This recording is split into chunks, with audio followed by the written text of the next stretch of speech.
नमस्कार साथियों, स्वागत है आपका दिनेश एकेडमी यूट्यूब चैनल में। तो पिछले वीडियो में हमने जो है उत्तराखंड में गौरी देवी कन्या धन योजना के तहत कितनी धनराशि प्रदान की जाती है, तो 25,000 रुपये। तो यहाँ तक हमने देखा था। तो अब उससे आगे के प्रश्नों को हम इस वीडियो में देखने वाले हैं। तो शुरू कर लेते हैं। तो उत्तराखंड में चीनी मिलों की संख्या कितनी है? तो उत्तराखंड में जो चीनी मिलों की संख्या है वो है 10। 4 सहकारी, 2 सार्वजनिक और 4 निजी। उसके बाद अगला प्रश्न है कि उत्तराखंड में जड़ी बूटी शोध संस्थान स्थित है। तो उत्तराखंड में जो जड़ी बूटी शोध संस्थान है वो है गोपेश्वर में। तीसरा उसके बाद का प्रश्न है कि उत्तराखंड में टिहरी प्रांत में ढोलक का आंदोलन किससे संबंधित था? तो ये था मजदूरों से। उसके बाद नेक्स्ट प्रश्न है कि उत्तराखंड में टिहरी राज्य का भारतीय संघ में विलीनीकरण कब हुआ था? तो ये हुआ था 1949 में। उसके बाद नेक्स्ट है कि उत्तराखंड में टिहरी विरासत का विलय किस वर्ष हुआ था? तो उत्तराखंड में टिहरी विरासत का जो विलय हुआ था 1949 ईस्वी में। उसके बाद नेक्स्ट प्रश्न है कि उत्तराखंड में Tehri hydro power development corporation का गठन किस वर्ष किया गया था? तो ये किया गया था जुलाई 1988 में। उसके बाद नेक्स्ट प्रश्न है कि उत्तराखंड में डिबेटिंग क्लब की स्थापना किस वर्ष की गई थी? तो उत्तराखंड में जो डिबेटिंग क्लब की स्थापना हुई थी ये हुई थी 1870 में।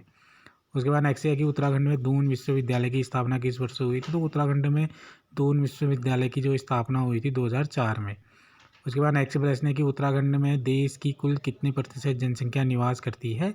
तो ये करती है 0.84%।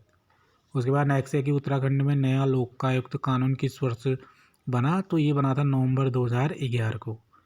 उसके बाद नेक्स्ट है कि उत्तराखंड में नैनीताल में किस वर्ष कुमाऊं विश्वविद्यालय की स्थापना की गई थी? तो उत्तराखंड में कुमाऊं विश्वविद्यालय की स्थापना जो नैनीताल में है ये इसकी स्थापना हुई थी 1973 में।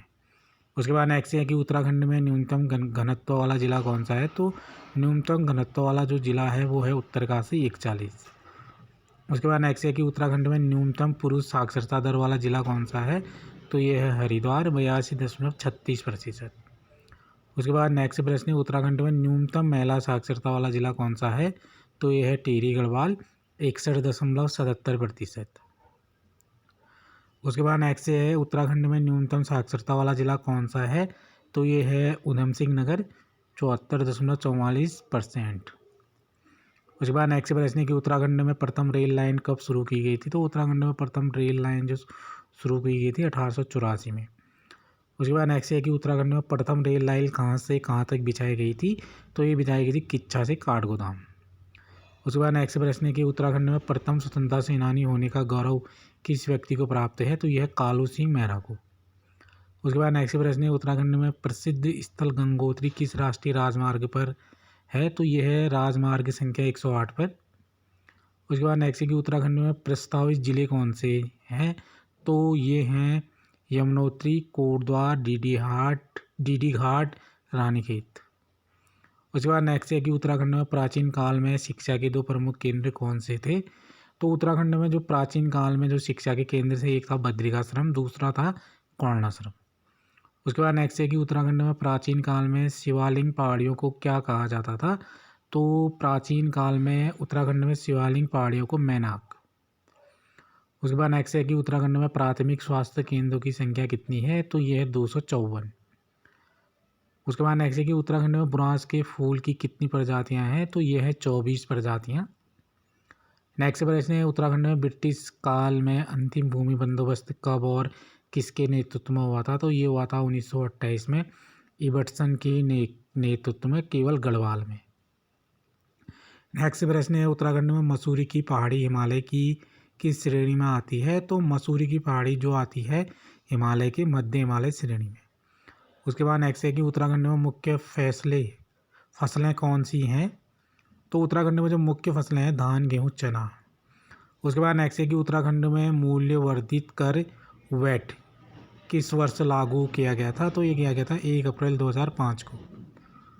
उसके बाद नेक्स्ट है कि उत्तराखंड में मैती आंदोलन का उद्देश्य किससे था? तो उत्तराखंड में जो मैती आंदोलन है वो है वृक्षारोपण को बढ़ावा देने से। नेक्स्ट प्रश्न है कि उत्तराखंड में यमुनोत्री कौन से राष्ट्रीय राजमार्ग में स्थित है? तो यमुनोत्री जो है राष्ट्रीय राजमार्ग 94 में।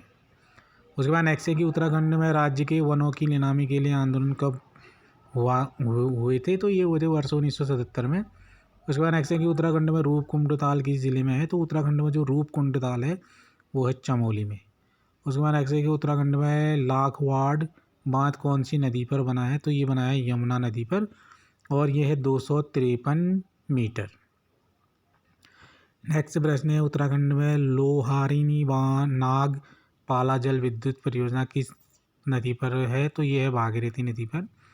उसके बाद नेक्स्ट प्रश्न है कि उत्तराखंड में वनों का वैज्ञानिक प्रबंधन कब शुरू हुआ था, तो ये हुआ था 1884 में। उसके बाद नेक्स्ट है कि उत्तराखंड में वनों की नीलामी के लिए किस वर्ष आंदोलन किया गया था, तो ये किया गया था 1977 में। उसके बाद नेक्स्ट है कि उत्तराखंड में विनियोग माउंटेन क्लेव वन्य जीव विहार की स्थापना किस वर्ष हुई थी, तो ये हुई थी 1993 में।